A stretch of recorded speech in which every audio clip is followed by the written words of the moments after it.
Bismillahirrahmanirrahim. Assalamualaikum warahmatullahi wabarakatuh.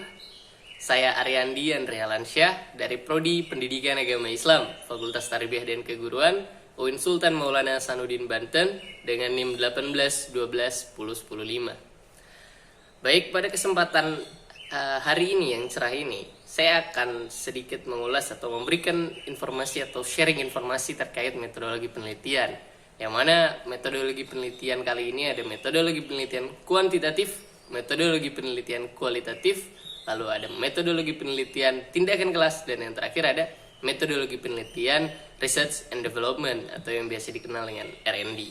Baik, langsung saja kita mulai sharing season dan saling memberikan informasi pada kesempatan kali ini. Baik teman-teman, sekarang kita akan mulai mengkaji apa itu metode penelitian dan metodologi penelitian. Secara bahasa ini sudah berbeda ya, metode dengan metodologi. Kalau metode itu merupakan upaya-upaya atau cara-cara, ya. Sedangkan metodologi merupakan ilmu yang mempelajari upaya-upaya atau cara-cara tersebut. Sedangkan penelitian menurut Thomas Hillway, ya, dalam bukunya Introduction to Research, dia mengemukakan bahwa penelitian ini adalah studi yang dilakukan oleh seseorang untuk menemukan suatu jawaban atau suatu fakta, suatu pembangunan konstruksi narasi, ya, secara sempurna dan teliti, sehingga ya menemukan suatu solusi, menemukan suatu jalan keluar dari permasalahan yang ada. Nah, jika kita gabungkan, ya, jadi metode penelitian ini merupakan suatu upaya atau suatu cara-cara yang ditempuh guna menyelesaikan atau menemukan sebuah solusi, ya, untuk mengatasi permasalahan tersebut. Sedangkan metodologi penelitian ini merupakan ilmu, ya, yang mempelajari upaya-upaya atau cara-cara yang dilakukan untuk menyelesaikan, menemukan suatu solusi tersebut. Nah, dari sini sudah beda, ya, ilmu dan cara-caranya. Ilmu yang mempelajari cara-caranya dan cara-caranya itu sendiri. Nah, posisi dari metodologi penelitian atau metode penelitian itu ada di tengah-tengah. Kalau kita misal punya masalah, kita ada masalah problematika dan ini adalah sebuah jawabannya begitu. Posisi dari metode penelitian itu ada di tengah-tengah antara masalah dan jawaban. Posisinya ada di tengah-tengah. Nah, itu merupakan cara kita, ya, untuk mencapai jawaban. Nah, caranya itu metode penelitian itu, teman, begitu. Nah, lalu juga ada tujuan dari mempelajari atau tujuan dari metode penelitian. Yang pertama ini ada penemuan, ya. Yang kedua ada pembuktian, dan yang ketiga ada pengembangan. Nah, penemuan ini berarti kita menemukan suatu hal-hal atau suatu masalah. Nah, lalu pembuktian, nah ini berarti membuktikan bahwa ada hal keraguan dalam masalah kita atau dalam penemuan masalah kita. Dan yang ketiga ada pengembangan, berarti ini memperdalam dan memperluas pengetahuan yang telah ada gitu. Misalkan fenomena atau suatu hal ini pernah ada dan kita itu mengembangkannya kembali. Nah, lalu secara umum ada juga manfaat dari kita melakukan penelitian, ya. Yang pertama ada memahami, yang kedua ada memecahkan, dan yang ketiga ada mengantisipasi masalah. Nah, memahami berarti kita memperjelas suatu masalah atau informasi yang telah ada, ya, yang telah diketahui, ya. Selanjutnya menjadi tahu begitu. Lalu kemudian yang kedua ini ada memecahkan. Nah, berarti memecahkan kita di sini meminimalkan atau bahkan menghilangkan suatu masalah tersebut.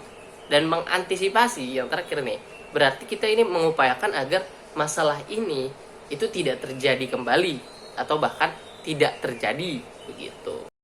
Nah, sekarang kita beranjak kepada perbedaan dari metode penelitian kuantitatif dan metode penelitian kualitatif. Nah, sebelum kita masuk kepada perbedaan, ya, dirujuk dari bukunya Profesor Sugiono, ini mengatakan bahwa metode penelitian kuantitatif ini, ya, dapat diartikan sebagai metode penelitian yang berlandaskan kepada filsafat positivisme, ya, yang digunakan untuk meneliti pada sampel dan populasi, ya, populasi dan sampel tertentu begitu, ya. Nah, pengumpulan dan perekapan datanya ini menggunakan instrumen penelitian, lalu ada analisis data yang bersifat kuantitatif atau secara statistik gitu. Dengan tujuannya apa? Tujuannya menguji hipotesis yang telah ditetapkan, ya. Menguji hipotesis yang telah ditetapkan gitu.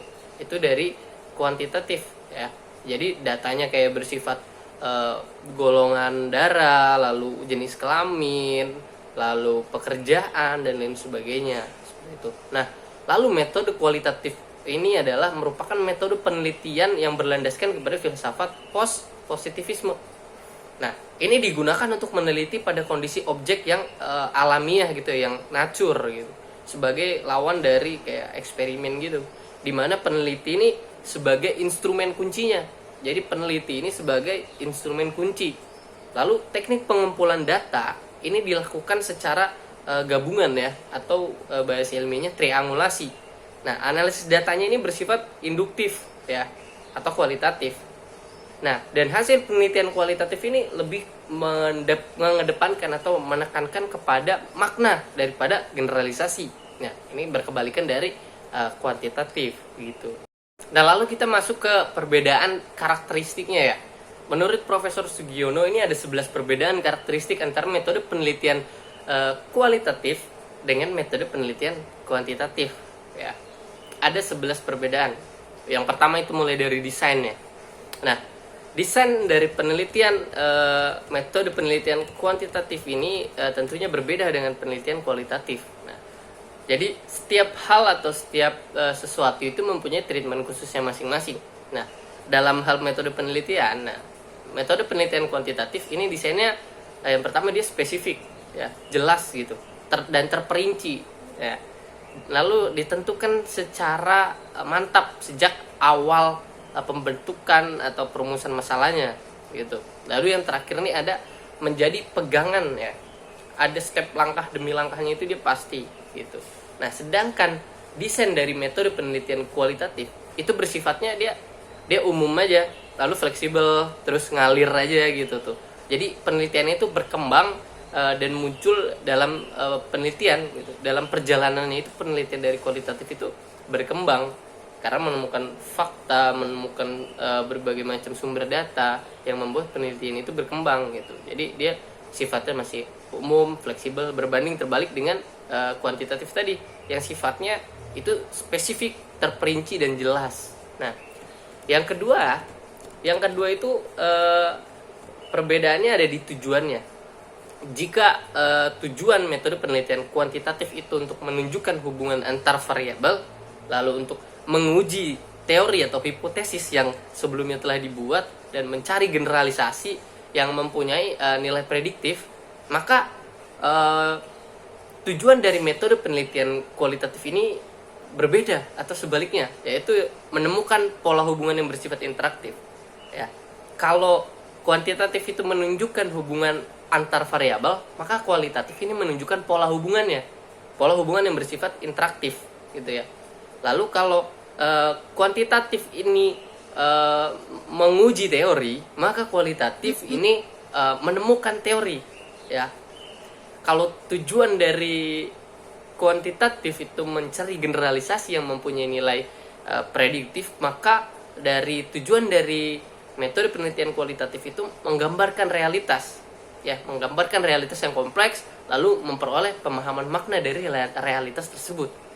Nah, sangat berbanding terbalik, ya, antara kualitatif dengan kuantitatif. Lalu dari segi teknik pengumpulan data, nih yang ketiga, ya. Jika kuantitatif itu teknik pengumpulan datanya melalui kuesioner, lalu ada observasi dan wawancara secara terstruktur, maka teknik pengumpulan data dari metode kualitatif itu kayak partisipasi, observasi partisipasi gitu, ya. Ya, lalu melibatkan orang gitu. Kalau kuantitatif itu cenderung lebih objektif gitu, ya. Kalau yang kualitatif ini melibatkan orang, lalu interview gitu, lalu ada dokumentasi. Jadi dokumentasi kan nggak sebatas foto-foto saja gitu, tapi kayak ada pengambilan data-data kayak data guru, data siswa dan lain sebagainya. Lalu ada metode gabungan tadi, triangulasi. Nah, lalu yang keempat ini ada instrumen penelitian. Nah, instrumen penelitian di metode penelitian kuantitatif ini kayak tes ya, kayak tes tertulis, lalu ada angket, lalu ada wawancara yang terstruktur dan instrumen-instrumen yang telah terstandar gitu. Biasanya kan kalau kuantitatif kita ngasih angket, kita ngasih pertanyaan kepada siswa gitu atau yang lain sebagainya untuk diambil datanya. Nah, kalau kualitatif ini instrumen penelitiannya kita sebagai peneliti ini yang sebagai instrumen gitu. Ya, human instrumen kalau bahasa ininya ilmiahnya.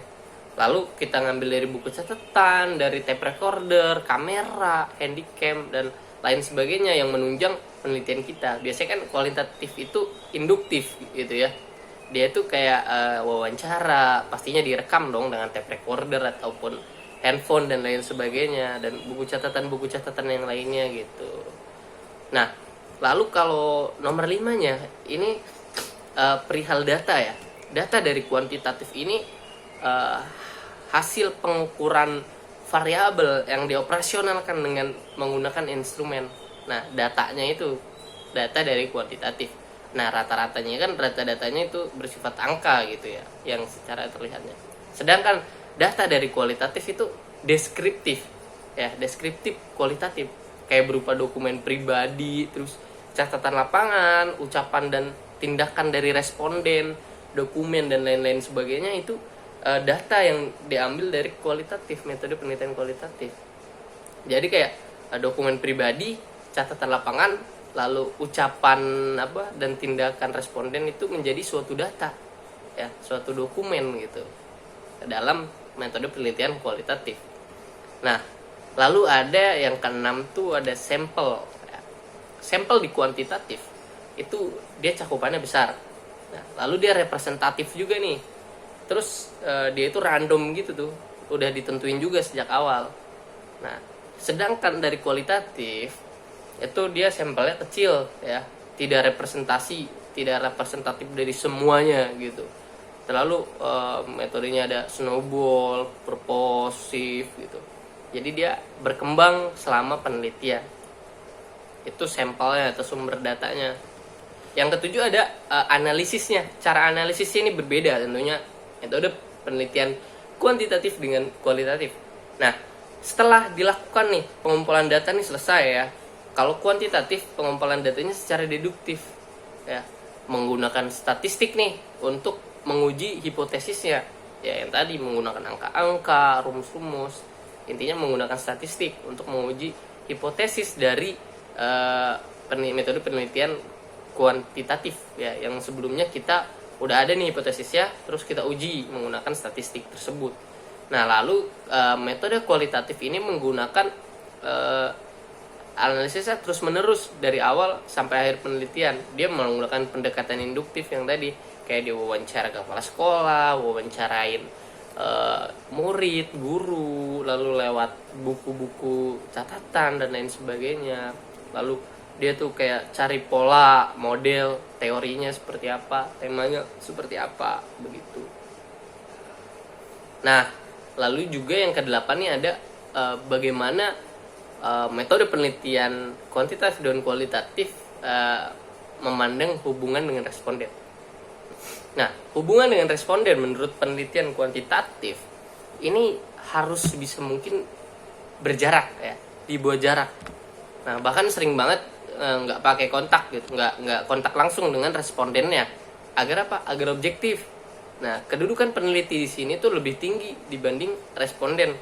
Nah, jangka pendek ya, langkah-langkah pendeknya ini sampai hipotesisnya itu dapat dibuktikan. Karena apa? Karena tadi ya, dia objektif, dia ngambil data, dibuat dengan statistik gitu. Jadi apakah nanti dibuktikan itu terbukti atau tidak, itu bisa dibuktikan dengan statistik tersebut tadi, dengan cara-cara yang dilakukan. Nah, sedangkan hubungan dengan responden jika metode kualitatif itu dia empati gitu, akrab, men-CS lah, bikin CS, bikin nyaman. Lalu memperoleh pemahaman yang mendalam nih tentang si respondennya ini. Lalu kedudukannya bahkan sama sebagai guru, konsultan gitu. Sama tuh kayak peneliti. Nah, langkahnya ini rada lama ya, sampai dia datanya benar-benar jenuh gitu, dapat ditemukan hipotesis atau teori. Jadi dia terus-terusan tuh kayak dia pendekatan segala macam sehingga menemukan suatu teori atau menemukan suatu hipotesis baru begitu. Nah, yang kesembilan, menurut Bapak Profesor Sugiono dalam bukunya itu Metode Penelitian Kualitatif, Kuantitatif dan R&D ya. Ini ada usulan desain. Nah, usulan desain menurut metode kuantitatif itu luas dan rinci. Lalu literatur yang berhubungan dengan masalah dan variabel yang diteliti, prosedur yang spesifik dan rinci. Nah, langkah-langkahnya, masalah dirumuskan dengan spesifik dan jelas gitu. Dirumuskan secara spesifik, secara terperinci, dan secara jelas. Nah, hipotesisnya dirumuskan dengan jelas ya, ditulis secara rinci dan jelas sebelum terjun ke lapangan. Jadi, metode kuantitatif itu mempunyai hipotesis dulu sebelum sang peneliti ini terjun ke lapangannya. Untuk apa kan tadi? Untuk menguji, untuk membuktikan hipotesisnya tersebut.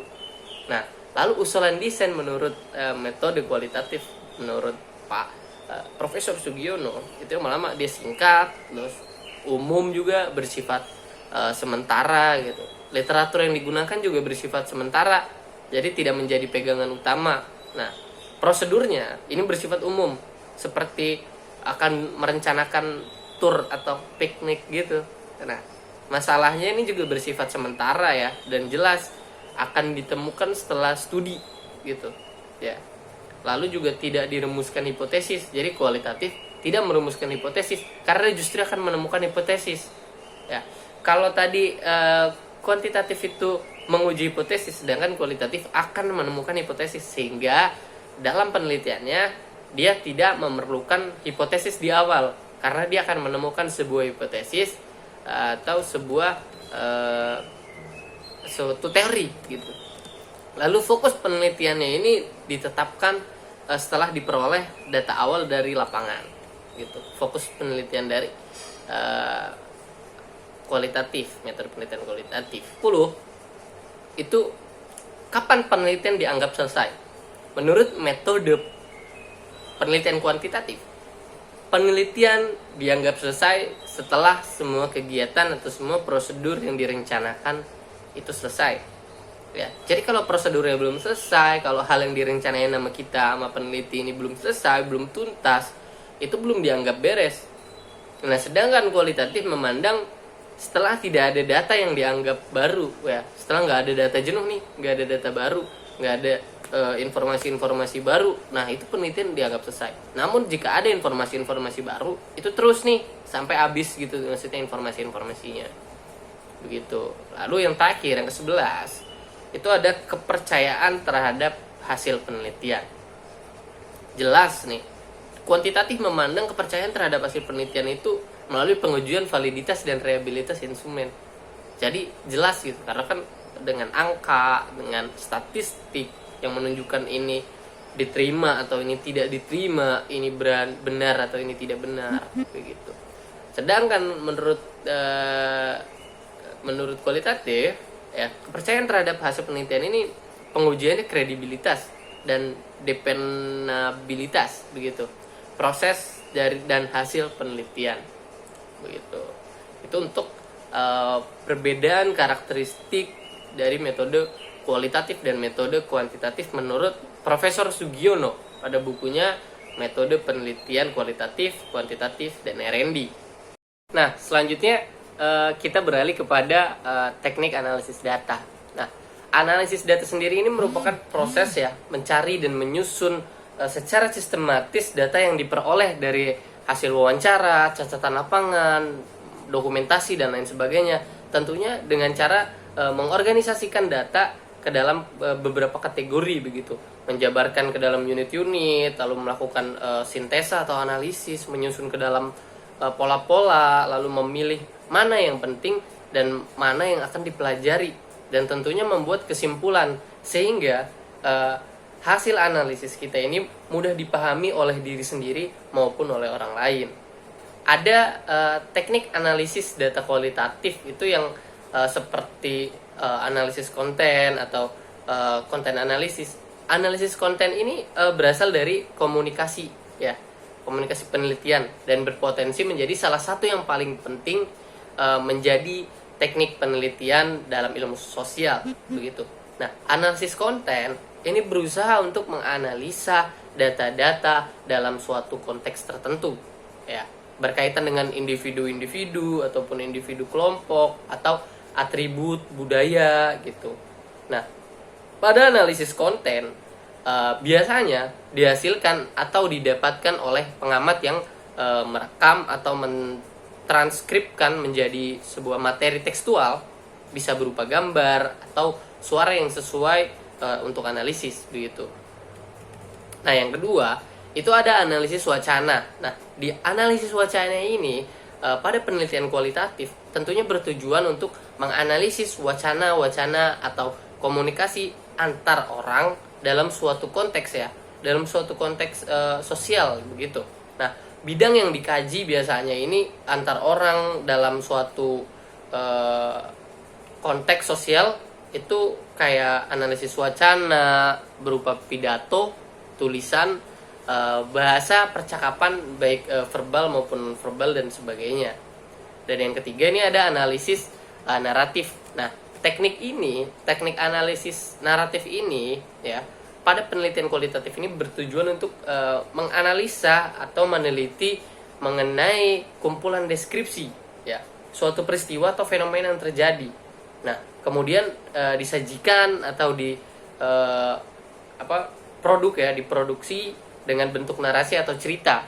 Nah, itu manifestasi dari analisis naratif. Nah, contoh analisis naratif itu kayak mengenai kajian biografi dan lain sebagainya. Nah, selanjutnya ada teknik analisis data kuantitatif. Nah, ada yang pertama, ada yang namanya statistik deskriptif, ya, statistik deskriptif analisis. Nah, pada penelitian kuantitatif ini analisa data dengan cara menggambarkan atau mendeskripsikan data-data yang ditemukan secara apa adanya, gamblang gitu aja. Jadi menemukan data A, ya A aja, nggak ditambah-tambahin atau nggak dikarang-karang. Nah, deskripsi pada penelitian kuantitatif ini menggambarkan data-data yang berupa angka-angka, ya, dengan deskripsi berdasarkan data tersebut secara jelas. Nah, contoh penelitian mengenai analisis deskriptif kuantitatif ini kayak perhitungan data atau jumlah profesi dan lain-lain sebagainya. Nah, selanjutnya ada statistik diferensial, ya, ada statistik diferensial. Nah, statistik diferensial ini merupakan salah satu tugas statistik inferensial, itu menarik kesimpulan mengenai suatu variabel yang diteliti nih berdasarkan data yang diperoleh untuk digeneralisasikan pada populasi. Nah, generalisasi pada penelitian kuantitatif ini merupakan suatu cara pengambilan kesimpulan terhadap kelompok individu yang lebih jumlahnya lebih luas gitu, ya, yang berdasarkan data yang diperoleh dari sekelompok individu yang sedikit jumlahnya begitu. Nah, pada statistik inferensial ini bertujuan untuk menentukan sejauh mana data-data penelitian yang sudah diperoleh, ya, mewakili atau mempresentasikan, ya, suatu populasi. Nah, statistik inferensial ini tidak dapat dilakukan dengan cara menggunakan metode dan teknik yang sama pada data yang berbeda, gitu. Jadi setiap data itu mempunyai metode dan perlakuannya masing-masing gitu, yang khusus. Nah, selanjutnya ini ada teknik pengumpulan data. Nah, yang udah kita tahu bersama nih, teknik pengumpulan data. Tentunya ini mengumpulkan data-data dari sumber informasi gitu, ya, baik secara angka-angka maupun teori atau fakta-fakta yang ditemukan di lapangan gitu terkait dengan permasalahan yang terjadi. Nah, pengumpulan data ini dapat dilakukan dalam berbagai cara gitu, ya, berbagai sumber dan berbagai setting dan lain sebagainya. Nah, kalau dilihat dari nyetingnya, data ini dapat dikumpulkan pada secara alamiah, natural. Nah, pada laboratorium dengan metode eksperimen, di rumah dengan berbagai responden, pada suatu seminar, diskusi di jalan dan lain-lain. Nah, bila dilihat dari sumber datanya, maka pengumpulan data dapat menggunakan sumber primer dan sumber sekunder. Nah, apa sih sumber primer itu? Nah, sumber primer ini merupakan sumber data yang langsung memberikan data kepada pengumpul data atau kepada peneliti. Sedangkan sumber sekunder ini merupakan sumber yang tidak secara langsung ngasihnya kepada peneliti. Misalnya lewat orang lain atau lewat dokumen. Nah, jadi kalau sumber primer itu dikasih informasi yang dikasihkan oleh narasumber itu langsung ke peneliti. Nah, sedangkan data sekunder itu melalui perantara, baik orang kayak Pak RT ataupun dokumen-dokumen yang lainnya. Nah, lalu bila kita lihat dari berbagai segi cara atau teknik pengumpulan data, maka teknik pengumpulan data ini bisa dilakukan dengan berbagai cara gitu. Nah, yang pertama kayak interview atau ya kita tahu lah interview atau wawancara begitu. Nah, wawancara kan kita bicara, kita ngobrol gitu ya dengan santai, dengan santai lalu mengulik informasi tentunya. Nah, wawancara ini tentunya digunakan sebagai teknik pengumpulan data apabila peneliti ini melakukan studi pendahuluan nih untuk menemukan permasalahan yang terjadi ya atau permasalahan yang akan diteliti nih. Dan juga apabila peneliti ingin mengetahui hal-hal dari responden yang lebih mendalam dan jumlah respondennya sedikit atau kecil. Nah, itu bisa tuh wawancara itu bisa secara intim atau secara intensif antar responden dengan peneliti gitu kan, untuk menjaga suatu keprivasian dan lain sebagainya. Nah, wawancara ini, teknik ini itu juga terbagi menjadi wawancara terstruktur dan wawancara tidak terstruktur. Nah, dari wawancara doang terbagi menjadi dua, wawancara terstruktur dan wawancara tidak terstruktur. Nah, wawancara terstruktur ini digunakan sebagai teknik pengumpulan data bila peneliti atau pengumpul data ini kayak kita nih yang semester akhir, semester 8. Nah, telah mengetahui dengan pasti tentang informasi yang akan diperoleh. Nah, maka dari itu melakukan wawancara pengumpulan data ini pengumpul data atau peneliti ini telah menyiapkan berbagai instrumen penelitian berupa pertanyaan-pertanyaan yang tertulis ya. Yang alternatif jawabannya pun udah disiapin juga gitu. Dengan wawancara ini setiap responden tuh dikasih pertanyaan yang sama, lalu kita catat ya, kita catat jawabannya, kita kumpulkan, kita sortir ya.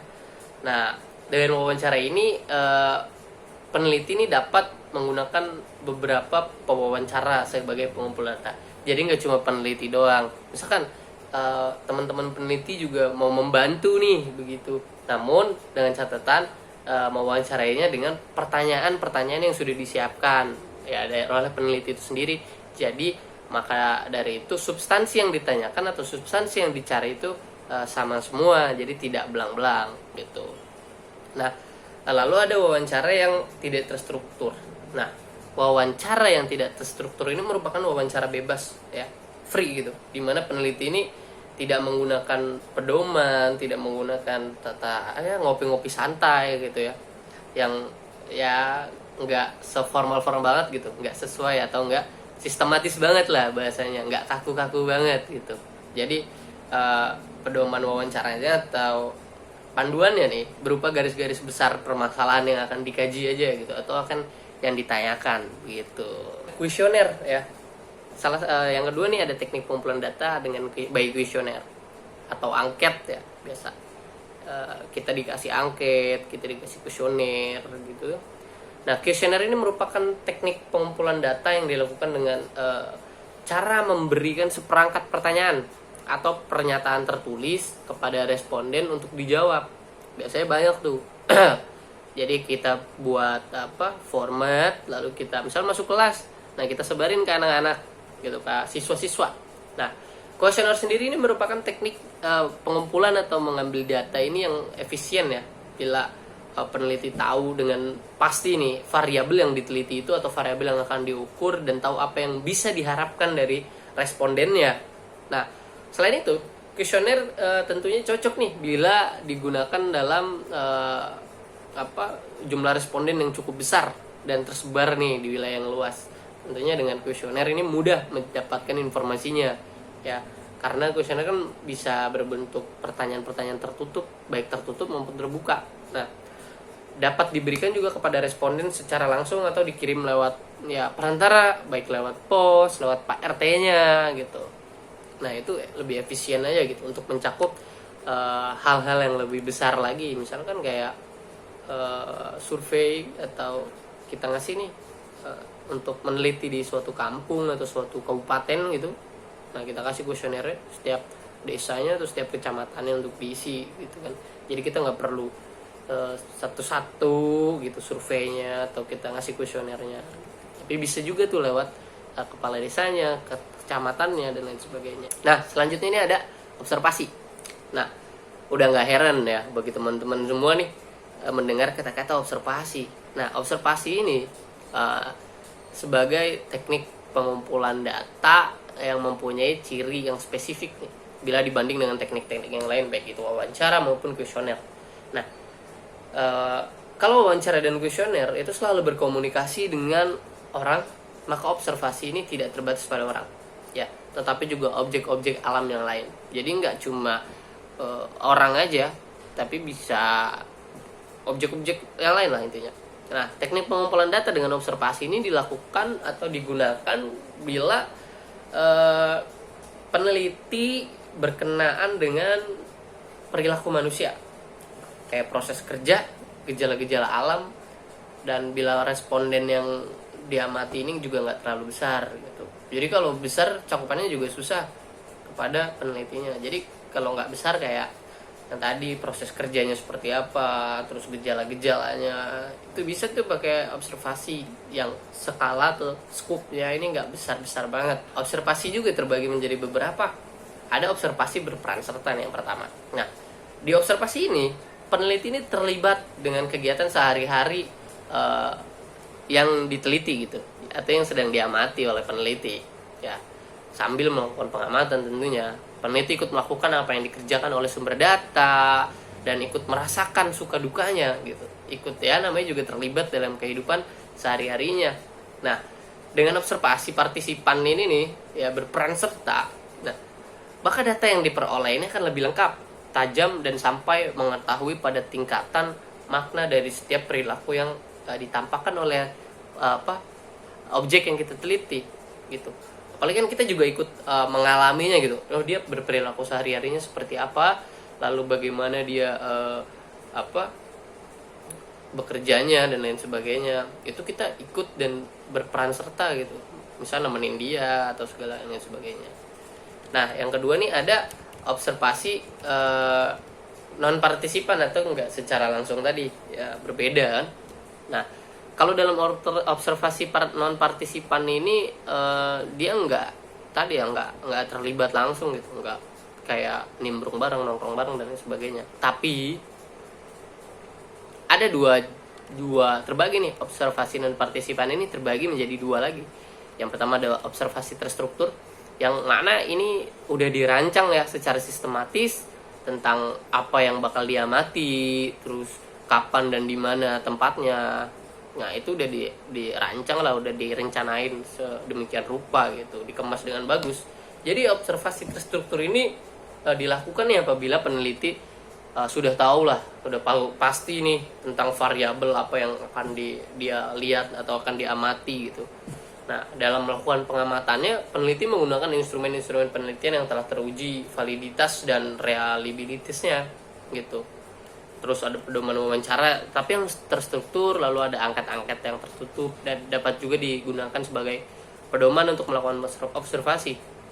Nah yang kedua ada observasi tidak struktur. Nah kalau observasi tidak struktur ini observasi yang tidak dipersiapkan secara sistematis, jadi enggak ya bisa dibilang dadangan juga, jadi enjoy gitu. Jadi ya di luar rencana mungkin, cuma mungkin direncanakan tapi tidak mengikuti prosedural secara formal.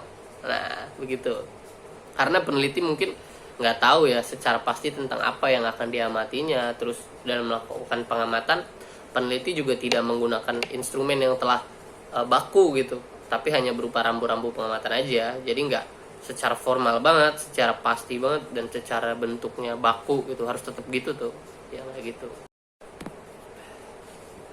Nah Selanjutnya ini ada populasi dan sampel. Ya.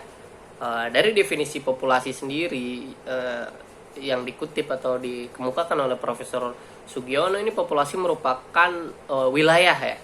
Populasi ini merupakan wilayah generalisasi yang terdiri atas objek ataupun subjek yang mempunyai kualitas dan karakteristik tertentu yang ditetapkan oleh peneliti untuk ditelitinya atau untuk dipelajari, dan kemudian ditariklah sebuah kesimpulannya. Nah, jadi populasi ini bukan hanya orang aja, tapi melainkan benda-benda dan lain sebagainya. Populasi juga bukan sekedar jumlah yang ada pada objek maupun subjek yang dipelajari ini, tetapi meliputi seluruh karakteristik sifat yang dimiliki oleh subjek atau objek itu sendiri. Nah, lalu juga sampel. Nah, sampel itu merupakan bagian dari jumlah dan karakteristik yang dimiliki oleh populasi, ya, oleh populasi yang tadi tuh. Nah, bila populasinya besar dan peneliti tidak mungkin mempelajari semua yang ada pada populasi tersebut, misalnya karena keterbatasan dana, tenaga, dan waktu gitu ya, maka peneliti ini dapat menggunakan sampel yang diambil dari populasi itu. Nah, apa yang dipelajari dari sampel tersebut itu kesimpulannya akan dapat diberlakukan untuk populasi. Nah, untuk itu sampel diambil dari populasi harus betul-betul representatif atau mewakili dari populasi itu sendiri gitu. Nah, bila sampelnya ini nggak representatif ya, maka ibarat orang buta gitu disuruh menyimpulkan karakteristik gajah, kan nggak bisa. Satu orang kayak memegang telinga gajah, maka yang menyimpulkan gajah itu seperti kipas gitu kan. Orang kedua megang badannya nih, maka yang menyimpulkan gajah itu kayak tembok gitu. Nah, satu orang lagi megang ekornya, maka yang menyimpulkan gajah itu kayak lah gajah itu kecil kayak tali gitu. Nah, begitu tuh kalau sampel yang dipilih ini tidak representatif atau tidak mewakili, maka ibarat tiga orang buta itu ya membuat kesimpulan salah tentang gajah gitu. Nah, jadi penting tuh. Misalkan ya kita ngambil misalnya ada satu sekolah itu kayak kelas 7, kelas 8, kelas 9. Kelas 9 ada 12 kelas. Kayaknya nggak mungkin kita ngambil 12 kelas karena terlalu banyak. Nah, bisa kita ambil 3 kelas sebagai representatif dari 12 kelas tersebut. Tentunya dalam menentukan populasi dan sampel ada yang namanya teknik sampling gitu. Cara atau bagaimana kita nentuin si sampel ini atau kita nentuin si populasi ini, gimana sih caranya? Pasti kan ada caranya gitu. Nah, sebenarnya teknik sampling ini pada dasarnya itu dapat dikelompokkan menjadi beberapa ya, kayak menjadi 2 lah, kayak probability sampling terus non probability sampling.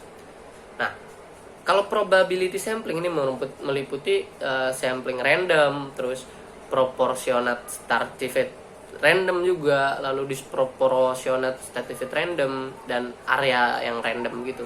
Lalu non probability ini meliputi sampling sistematis, sampling kuota, sampling aksidental, purposive sampling, sampling jenuh, dan snowball sampling. Ada 6 ya. Kita bahas tentang probability sampling ya. Probability sampling ini merupakan teknik pengambilan sampel yang memberikan peluang yang sama bagi setiap unsurnya ya. Bagi setiap unsur, mungkin kayak setiap anggotanya gitu, anggota populasinya, untuk dipilih menjadi anggota sampel ya. Teknik ini kayak gimana, meliputi simple random sampling, proportional stratified random gitu, terus dan yang lain sebagainya. Nah, kita di probability yang pertama nih ada simple random sampling. Teknik sampling ya. Simple random sampling dikatakan simple karena pengambilan anggota sampel dari populasi dilakukan secara acak ya, tanpa memperhatikan status yang ada dalam populasi itu. Nah, cara ini dilakukan bila anggota populasi dianggap homogen gitu, atau sama nih, misalkan kan homogen ya, serupa gitu, kayak cowok-cowok semua begitu, atau cewek-cewek semua. Kan kalau heterogen itu campuran ya, ada cowoknya, ada ceweknya, ataupun yang lain sebagainya. Nah, yang kedua ada proportionate stratified. Nah, random sampling. Teknik ini digunakan untuk bila populasi mempunyai anggota atau unsur-unsur yang nggak homogen gitu ya. dia bersastra juga, berstrata gitu, berstrata berjenjang gitu ya, secara proporsional. Nah, suatu organisasi yang mempunyai pegawai kayak dari latar belakang pendidikan yang berstrata atau yang bertingkat gitu, maka populasi pegawai itu berstrata gitu ya. Misalkan jumlah pegawai yang lulus S1 nih ada 45, S2 ada 30, STM atau SMA ini ada 900, terus SMA itu 400, SD itu 300. Nah, jumlah sampel yang harus diambil itu meliputi strata pendidikan tersebut, tiap-tiap golongannya. Nah, jumlah sampel dan teknik pengambilan sampel ini diberikan lagi gitu ya. Nah, jadi tadi itu kalau proporsional itu sesuai dengan stratanya, sesuai dengan golongannya. Nah, ada yang disproporsional ya, random sampling. Nah, teknik ini digunakan untuk menentukan jumlah sampel. Nah, bila populasi berstrata ini tetapi kurang proporsional gitu ya. Misalnya pegawai dari unit kerja mempunyai 3 orang nih yang lulusan S3. Nah, 4 orang lulusan S2 dan 90 orang lulusan S1. 800 orang ada lulusan SMU, terus berapa? 700 orang lulusan SMP dan maka 3 orang lulusan S3 dan 4 orang S2 ini diambil semuanya sebagai sampel karena 2 kelompok ini terlalu kecil bila dibandingkan dengan SMU dan SMP yang jumlahnya 700 sama 900 gitu. Nah, lalu yang keempat nih ada cluster sampling ya, sampling area gitu. Cluster sampling, teknik yang ini nih, teknik cluster sampling ini digunakan biasanya menentukan sampel bila objek yang akan diteliti atau sumber datanya sangat luas, misal penduduk dari suatu negara, misal provinsi atau kabupaten. Nah, untuk menentukan penduduk mana yang akan dijadikan sumber data, maka pengambilan sampelnya berdasarkan daerah dengan populasi yang telah ditetapkan. Misal, di Indonesia itu ada 30 provinsi dan sampelnya akan menggunakan 15 provinsi. Maka pengambilan 15 provinsi itu dilakukan secara random. Nah, tetapi perlu diingat teman-teman, karena provinsi-provinsi di Indonesia itu berstrata atau nggak sama gitu ya, ada S1, S2, S3, dan lain sebagainya, maka pengambilan sampelnya ini perlu menggunakan stratified random sampling ya. Provinsi di Indonesia ada yang penduduknya padat, ada yang enggak juga, ada yang punya hutan, ada yang nggak punya. Nah, ada yang kaya bahan tambang, ada yang nggak punya bahan tambang. Nah, karakteristik semacam ini perlu diperhatikan sehingga pengambilan sampel menurut strata populasi itu dapat ditetapkan. Nah, yang kedua nih, tadi kan ada probability sampling, sekarang ada non probability sampling. Nah, non probability sampling ini adalah teknik pengambilan sampel yang tidak memberikan peluang atau kesempatan yang sama nih bagi setiap unsur atau bagi setiap anggota populasi untuk menjadi sampel. Jadi dia nggak mempunyai kesempatan yang sama. Nah, kalau yang tadi probability sampling, dia rata tuh punya kesempatan yang sama untuk menjadi sampel. Nah, yang pertama ini ada sampling sistematis. Nah, sampling ini berdasarkan urutan dari anggota populasi yang telah diberikan nomor urut gitu. Misalnya anggota populasi yang terdiri dari 100 orang. Nah, dari semua anggota itu diberi nomor urut 1 sampai dengan 100. Nah, pengambilan dari pengambilan sampel dengan nomor misalkan ganjil aja, genap aja. Nah, atau kelipatan dari bilangan tertentu. Misalkan kelipatan dari bilangan 5 gitu untuk ini, maka yang diambil sebagai sampel adalah nomor 1, 5, 10, 15, 20 dan seterusnya. Nah, kayak gitu. Misalkan 3 ya 3, 6, 9, 12. Nah, itu sampling sistematis ya yang sesuai. Nah, yang kedua nih ada sampling kuota. Nah, sampling kuota ini merupakan teknik untuk menentukan sampel dari populasi yang mempunyai ciri-ciri tertentu sampai jumlah kuota yang diinginkan. Nah, kayak contohnya kita akan ngadain penelitian tentang pendapat masyarakat terhadap pelayanan masyarakat dalam urusan kayak izin mendirikan bangunan atau urusan kesehatan. Nah, jumlah sampel yang ditentukan misal 500 orang. Nah, kalau pengumpulan dan belum didasarkan pada 500 orang tersebut, maka penelitian dipandang belum selesai karena belum memenuhi kuota yang telah ditentukan. Jadi kalau 500 orang nih jadi izinnya gitu ya, sampelnya gitu. Nah, kalau belum 500 orang maka itu belum selesai penelitiannya. Jadi harus 500 pas gitu. Nah, yang ketiga nih ada sampling incidental ya.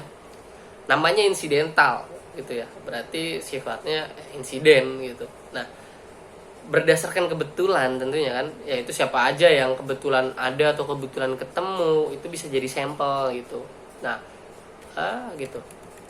Lalu ada sampling purposive gitu ya. Nah, sampling purposive ini merupakan teknik dengan pertimbangan ya, pertimbangan tertentu. Misalnya akan melakukan penelitian tentang kualitas makanan, maka sampel sumber datanya adalah orang yang ahli makanan atau peneliti dengan kondisi misal Sunda pengen tahu kondisi politik di suatu daerah, maka sampel sumber datanya adalah orang-orang yang tentunya ahli politik gitu ya. Nah, sampel ini lebih cocok digunakan untuk penelitian kualitatif atau penelitian yang tidak melakukan generalisasi ya. Yang selanjutnya yang kelima ada sampling jenuh. Nah, sampling jenuh itu teknik penentuan sampel nih bila semua anggota populasi digunakan sebagai sampel. Semua anggota populasi digunakan sebagai sampel.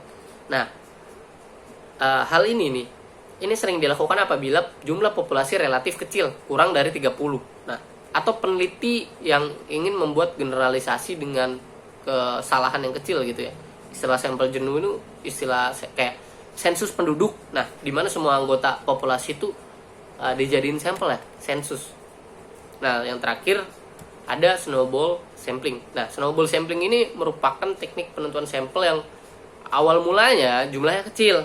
Nah, kemudian gede, ya ibarat bola salju, awalnya kecil terus berguling sering berjalan waktu, dia akhirnya gede nih. Ya, gitu. Nah, dalam penentuan sampelnya pertama-tama dipilih 1-2 orang.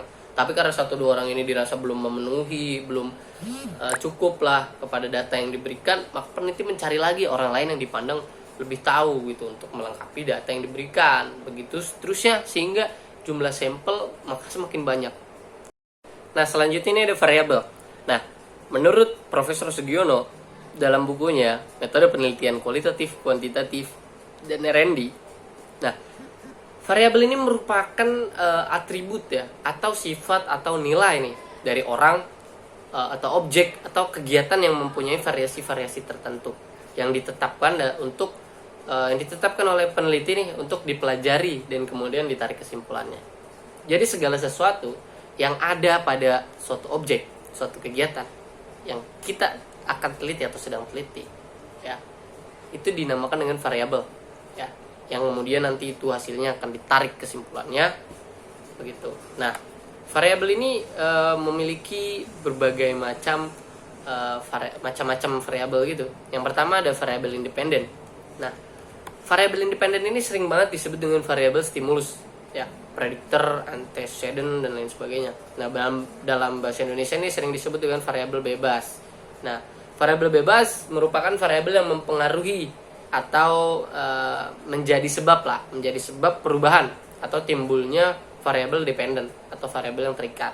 Nah, yang kedua ada variabel dependen atau dependent. Nah, ini variabel outputnya ya. Kalau tadi variabel bebas itu mempengaruhi ya, sedangkan dependen itu outputnya. Nah, variabel terikat dia ya, merupakan yang dipengaruhinya oleh variabel awalnya di variabel bebas yang menjadi suatu akibat karena adanya variabel bebas ini. Nah, yang ketiga ada variabel moderator. Nah, variabel ini mempengaruhi, bisa memperkuat, juga bisa memperlemah hubungan antar variabel independen dengan dependen. Nah, variabel ini juga disebut sebagai variabel independen kedua. Nah, hubungan perilaku kayak suami dan istri akan semakin baik atau semakin kuat kalau mempunyai anak. Nah, dan akan semakin renggang jika ada pihak ketiga yang ikut mencampuri. Nah, di sini anak ini sebagai variabel moderator, begitu.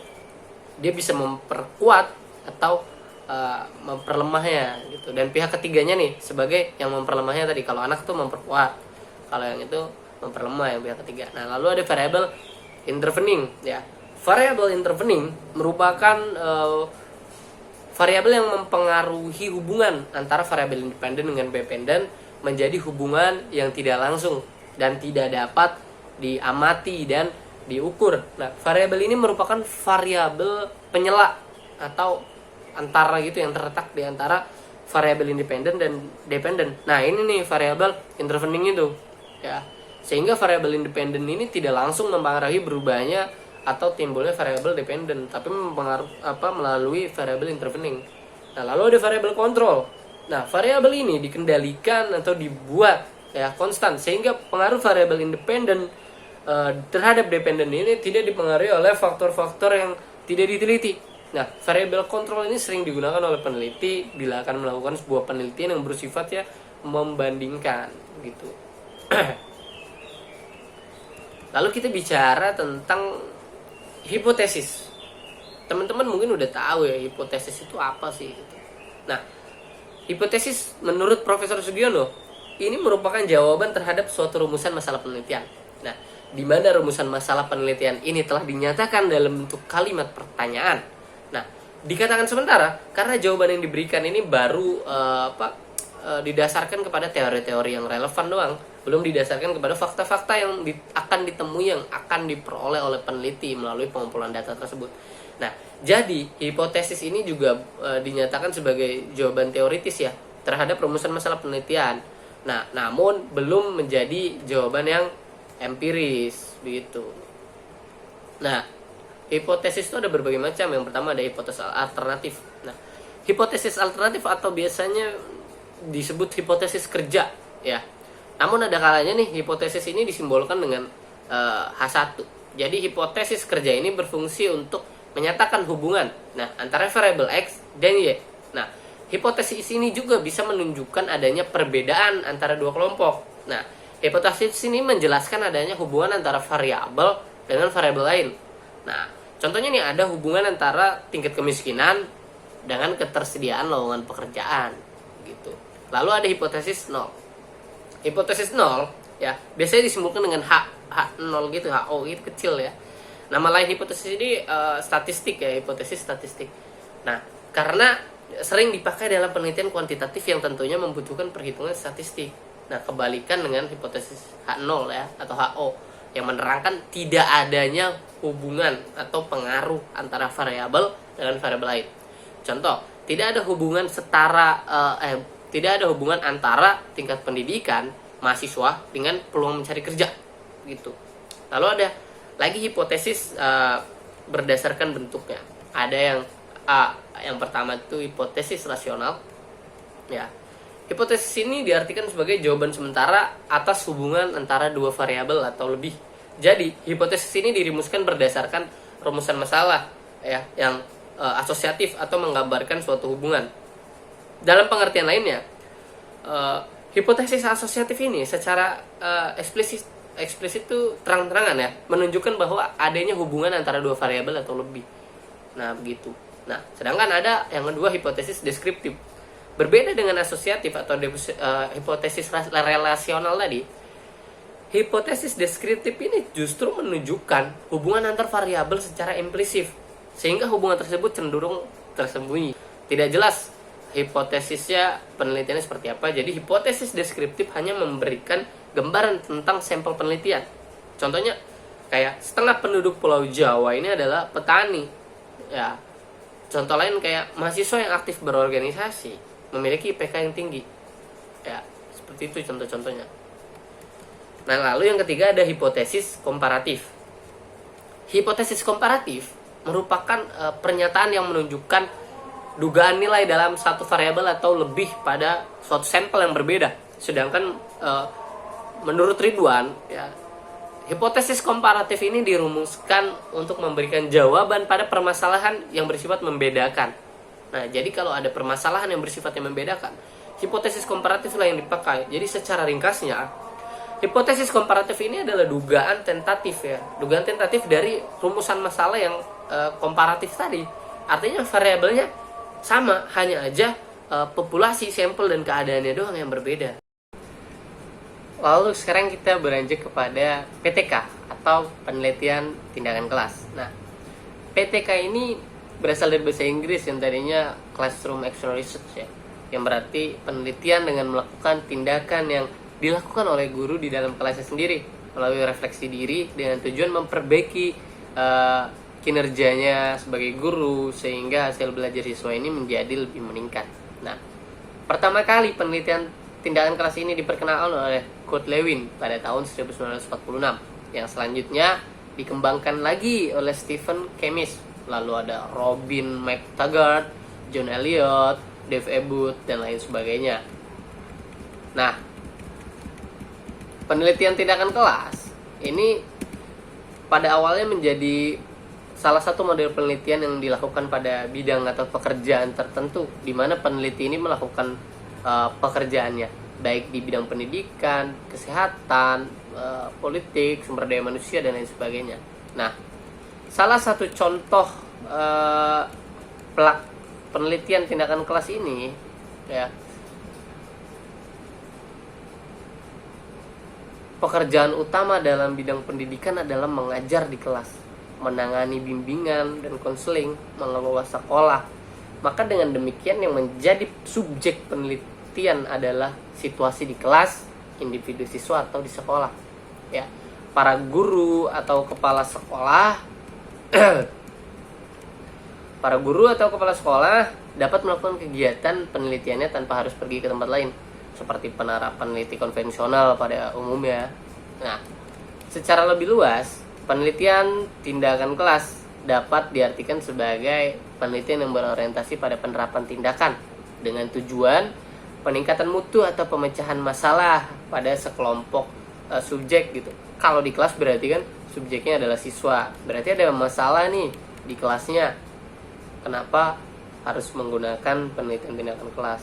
Nah, masalahnya mungkin siswanya kurang menangkap materi pelajaran atau cara mengajar gurunya sehingga membuat siswa bosan dan lain sebagainya. Nah, penelitian tindakan kelas ini merupakan suatu pengamatan yang menerapkan tindakan di dalam kelas yang bersifat reflektif dengan melakukan tindakan-tindakan tertentu, ya, atau dengan menggunakan aturan nih sesuai dengan metodologi penelitian yang dilakukan dalam beberapa periode atau siklus agar dapat memperbaiki dan atau meningkatkan praktik-praktik pembelajaran yang dilakukan bersama di kelas secara profesional sehingga diperoleh peningkatan pemahaman atau kualitas atau target yang telah ditentukan.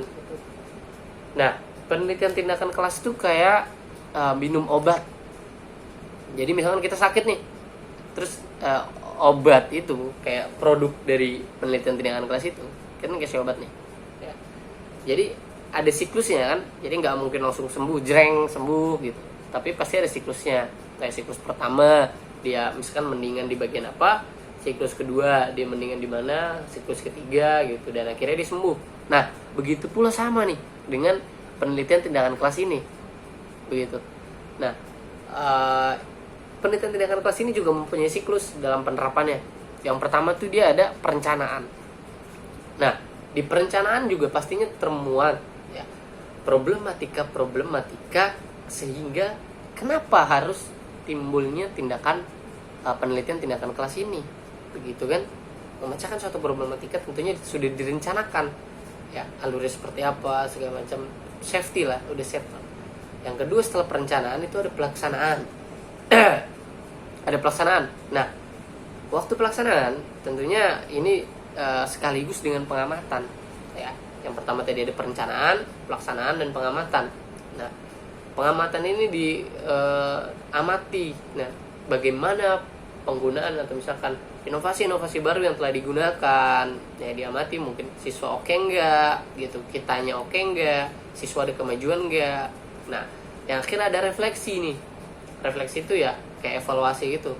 Nah, misal kekurangan di siklus pertama ini. Nah, selanjutnya di siklus kedua itu diperbaiki lagi. Misalnya kekurangannya ada di kejenuhan. Nah, itu diperbaiki lagi sampai masalah yang terjadi di kelas itu selesai. Begitu. Nah, siklus itu diulang terus. Jadi ada tiap harinya, tiap siklusnya itu pasti ada evaluasi dan ada evaluasi gitu. Nah, penelitian tindakan kelas ini juga memiliki karakteristik, ya. Yang pertama tuh ada penelitian tindakan kelas hanya dilakukan oleh guru yang memahami bahwa proses pembelajaran ini perlu diperbaiki dan tentunya merasa terpanggil gitu ya jiwanya gitu. Nah, gimana enggak gitu? Memang salah satu syarat gitu untuk menjadi guru profesional kan tentunya kita totality gitu, kita total gitu, lalu kita peduli dengan pendidikan anak-anak gitu kan. Kemajuan pendidikan itu perlu kita susun, perlu kita rancang, dan perlu kita wujudkan kemajuan. Nah, maka dari itu karakteristiknya adalah PTK ini dilakukan oleh guru ya yang memahami bahwa proses pembelajaran ini perlu diperbaiki. Jadi ada suatu kesalahan, ada suatu kemandekan, maka ini perlu diperbaiki ya. Nah, yang kedua, ada refleksi diri. Nah, refleksi diri di sini tuh merupakan salah satu ciri ya dari PTK itu yang paling esensial. Yaitu ini sekaligus sebagai pembeda PTK dengan penelitian-penelitian lainnya yang menggunakan responden begitu dalam mengumpulkan data. Sementara PTK pengumpulan datanya dilakukan dengan refleksi diri gitu. Selanjutnya itu ada penelitian tindakan kelas dilakukan di dalam kelas, sehingga interaksi antara siswa dengan guru ini dapat dilakukan secara maksimal. Tentu ya, kelas yang dimaksud itu bukan ruang kelas saja, tapi semua media, semua tempat yang dilakukan atau yang di dalamnya terdapat proses pembelajaran. Nah, lalu menurut Daryanto, PTK ini bertujuan untuk memperbaiki proses pembelajaran secara terus-menerus. Nah, itu makanya di PTK ada siklus toh. Nah, siklus itu secara tidak sadar itu akan terus memperbaiki pembelajaran, karena dengan siklus tentunya akan ada evaluasi, begitu kan? Lalu yang kelima itu ada PTK merupakan salah satu indikator dalam peningkatan profesionalisme guru. Guru selalu senantiasa dituntut berkembang, ya. Guru selalu senantiasa dituntut untuk mengoptimalkan segala sesuatu yang ada pada dirinya, baik kreativitas, inovasi, dan lain sebagainya. Nah, maka dari itu, indikator dalam peningkatan profesionalisme guru itu ditandai dengan PTK ini, menurut Daryanto. Nah, lalu PTK ini bersifat fleksibel, jadi mudah diadaptasikan dengan keadaan kelas gitu ya. Ya tadi, di perencanaan tuh pastinya sudah tahu bagaimana kondisi kelas, bagaimana permasalahannya seperti apa, sehingga pastinya memberikan suatu dampak atau memberikan suatu treatment yang khusus gitu. Nah, lalu PTK ini menggunakan metode kontekstual, artinya variabel-variabel yang akan dipahami selalu berkaitan dengan kondisi kelas itu sendiri, sehingga data yang diperoleh hanya berlaku untuk kelas itu. Jadi tidak bisa digeneralisasikan atau diumumkan dengan kelas-kelas lain, karena setiap kelas itu selalu mempunyai treatment yang berbeda-beda dan problematika yang berbeda-beda. PTK dalam pelaksanaan terbagi dalam beberapa waktu atau siklus tadi. Ya, ada perencanaan siklus pertama, siklus kedua, siklus ketiga, dan seterusnya sampai permasalahan itu selesai. Ya. PTK tidak diatur secara khusus ya untuk memenuhi kepentingan penelitian semata, tapi ini disesuaikan dengan program pembelajaran yang sedang berjalan. Karena kan tadi ini membenahi siklus, membenahi proses belajar mengajar. Selanjutnya ada metode penelitian research and development. Menurut Profesor Sugiono, metode penelitian dan pengembangan atau yang biasa kita sebut research and development ini merupakan metode yang digunakan untuk menghasilkan produk tertentu ya, dan digunakan penelitian atau metode penelitian research and development ini digunakan penelitian yang bersifat kebutuhan, analisis kebutuhan. Jadi apa yang dibutuhkan kita akan buat, kita akan cari solusinya. Nah, maka diperlukan penelitian pertamanya untuk menguji keefektifan produk tersebut. Jadi penelitian dan pengembangan ini bersifatnya longitudinal, bersifatnya bisa panjang. Nah, penelitian hibah ini bersaing bisa didanai dengan Direktorat Jenderal Pendidikannya. Adalah penelitian yang menghasilkan suatu produk sehingga metode yang digunakan adalah metode penelitian dan pengembangan. Adapun langkah-langkah penelitian dan pengembangan, yang pertama itu ada potensi dan masalah. Tentunya semua itu berangkat dari potensi dan masalah. Nah, potensi di sini apapun segala sesuatu yang dirasa menjadi wah itu keunggulannya atau ini bisa dioptimalkan lagi, ini bisa dimaksimalkan lagi. Nah, itu bisa berangkat dari situ. Lalu juga bisa berangkat dari masalah. Masalah pun bisa jadi potensi untuk meledakkan si produk ini begitu. Dengan adanya masalah tentunya produk sebagai penanggulangan masalah tersebut akan tercipta. Nah, lalu mengumpulkan informasi. Nah, informasi faktual dan update tentang kondisi problematika, baik dari segi problemnya seperti apa, kondisi yang lainnya seperti apa, juga itu perlu dicari informasinya. Lalu ada desain produknya ya. Tentunya kita mengeluarkan produk pasti ada desain produknya.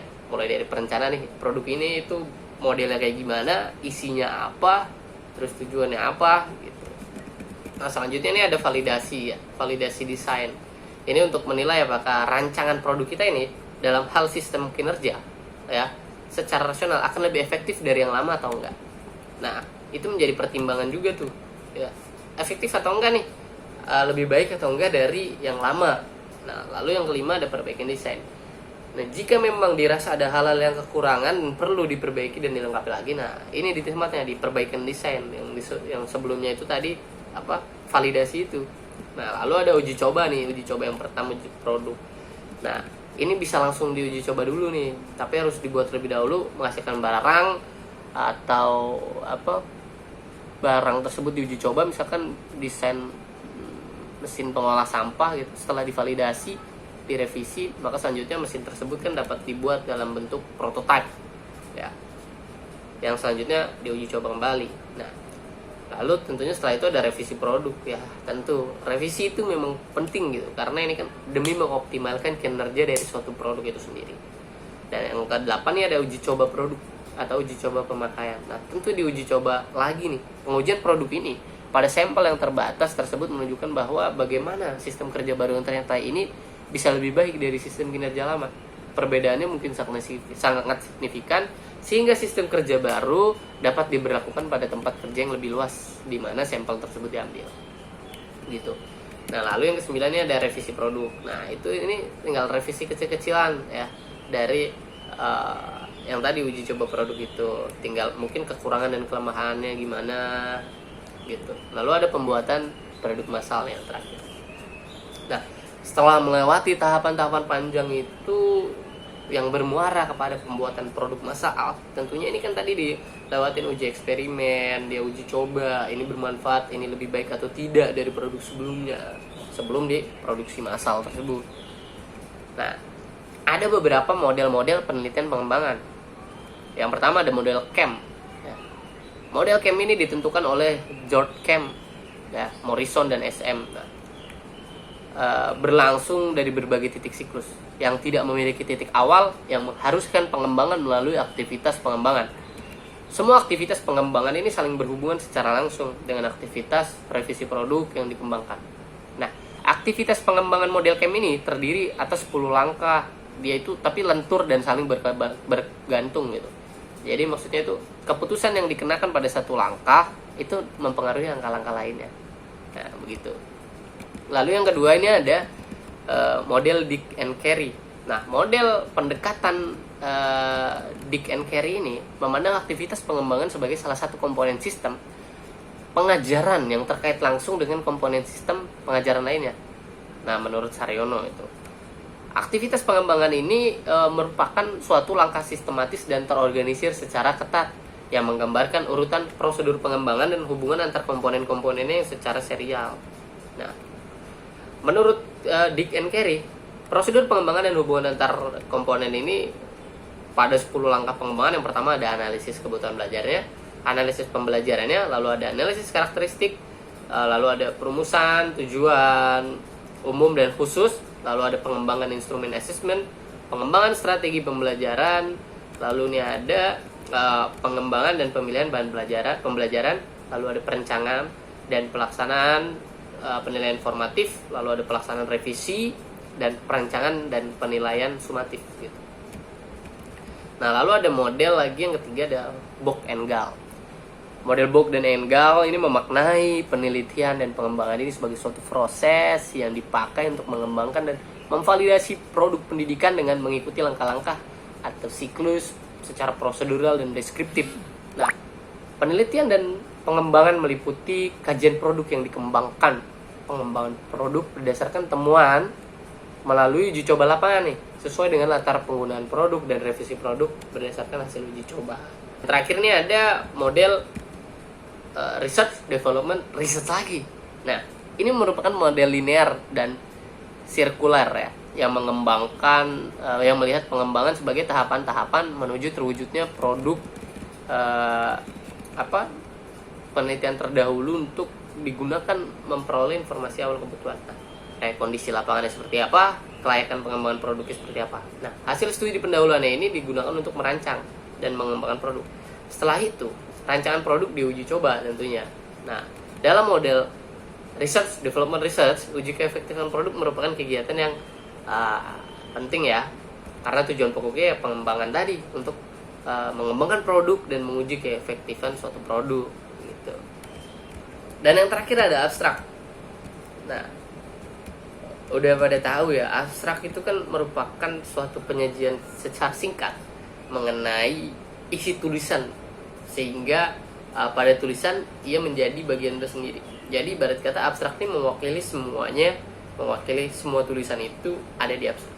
Nah, abstrak juga ini berfungsi kan untuk menjelaskan secara ringkas ya, secara ringkas kepada pembaca. Nah, sedangkan kalau khususnya nih, abstrak itu adalah sebuah sesuatu yang dilihat tidak mengacu kepada objek atau peristiwa khusus. Nah, abstraksi ini menyajikan secara simbolis atau secara imajinatif sesuatu yang tidak dialami secara langsung. Nah, abstrak akademis itu biasanya ada beberapa syarat gitu. Nah, ada beberapa muatan. Yang pertama itu fokus penelitian, terdirinya tuh bagian-bagiannya, kayak pernyataan masalahnya, rumusan masalah penelitiannya itu terkandung dalam abstrak. Lalu metode penelitian juga yang digunakan, kayak mungkin penelitian eksperimental, studi kasus dan kuesioner dan lain sebagainya. Lalu di dalamnya selanjutnya ada hasil-hasilnya atau temuan-temuan penelitiannya, dan yang terakhir itu ada kesimpulan dan rekomendasi utama. Biasanya abstrak tuh menurut persyaratan disiplin dan penerbit itu biasanya panjangnya berkisar 100 hingga 500 kata, tapi sangat jarang ya dari satu halaman, dan kadang-kadang hanya beberapa kata gitu. Nah, mungkin itu saja sedikit hal yang bisa saya sharing ke teman-teman, bisa saya utarakan gitu. Jika memang ada salah-salah kata, itu datangnya dari saya. Jika memang ada kebaikan yang tersampaikan, itu memang datangnya dari Allah Subhanahu wa taala. Jika memang nanti ada hal yang perlu didiskusikan, silahkan didiskusikan di kolom komentar. Wabillahi taufiq wal hidayah. Wassalamualaikum warahmatullahi wabarakatuh. Saya Randy Andre Alansyah, saya mohon pamit untuk undur diri.